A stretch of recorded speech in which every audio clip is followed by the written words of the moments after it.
Well, unfortunately, it's not emo night here in the Citrus TV studio. Our producer did not give me the green light to wear my skinny jeans and black eyeliner, but they did give me permission to talk about Syracuse women's basketball going toe-to-toe with a ranked foe. Also, Syracuse women's ice hockey just finished up this afternoon. We'll have that and a wild weekend coming up in sports. And now, your Citrus TV Sports Report.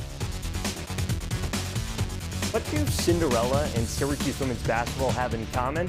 Well, dreams can turn into reality until the clock strikes midnight. Welcome into sports. I'm Max Gifford. That glass slipper came in the form for the Orange with a date against number 20 NC State. And while the Wolfpack are off a Final Four run just a year ago, they've also beaten the Orange 8 straight times going back to 2017. Was a fairy tale ending in store in the Dome, though? Let's send things out to the Dome and find out. The Orange lost by 41 points just a game ago to Boston College. And how do they respond? How about 22 first quarter points? Make it 24. Issa Verajao getting busy down low. And she'll tell you right here, what's better than a 7-point lead at half?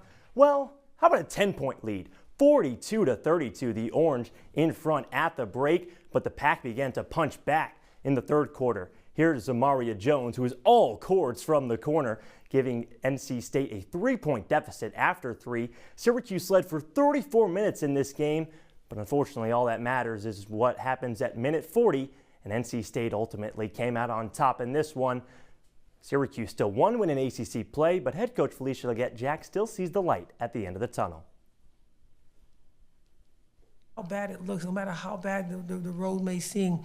You know, my mom always said the darkest hour is just before dawn. Dawn hasn't come yet, but we're still fighting hard to figure out what's around that corner. And one thing I know in that locker room I was just in, they're all still in. They're all still fighting for Syracuse University, women's basketball here, and the right for people to see that they are fighters. So while things have gotten pretty rough for Syracuse women's basketball, it can't be going as bad as Syracuse women's ice hockey. The Orange women have gone 8 straight games with losses now. This game just finished up just a couple minutes ago.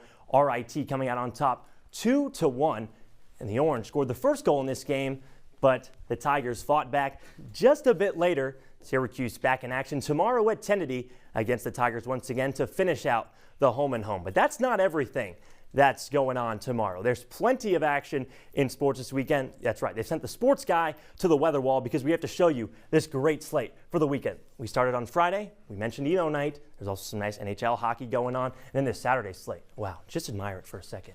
I'm frothing at the mouth looking at it. Basketball, tennis, hockey. I mean, there's a lot of hockey. There's NCAA hockey, AHL hockey, NHL hockey. What can't you love? And then, the Sunday slate. Good way to finish it out, Syracuse women's basketball. I know our producer Richard Mai will be watching Syracuse women's tennis. And of course, that big football game. This is why we play sports, guys. This is why we watch sports. Bills and Chiefs for the AFC Championship. Should be a good one. I'm excited. Hey, that Richard Mai guy really loves tennis. Who do you got for the AFC Championship game? Well, I think anyone that says the Chiefs aren't going to win the Super Bowl is just in denial. I agree. Yeah, well, quickly, what about the Commanders game? You think an upset there? They split during the season. Jaden Daniels, I think, is the best quarterback remaining right now. He's the hottest quarterback. Compared to Mahomes, I would say Mahomes is still probably the best, but right now Jaden Daniels is the hottest. I think the Commanders get it done over the Eagles, and who wouldn't love a Daniels-Mahomes battle? That would be pretty special. You know I'm always here to pour honey on my goat, Patrick Mahomes. Well, when we come back, we will have one last look at your wake-up weather. Stick around.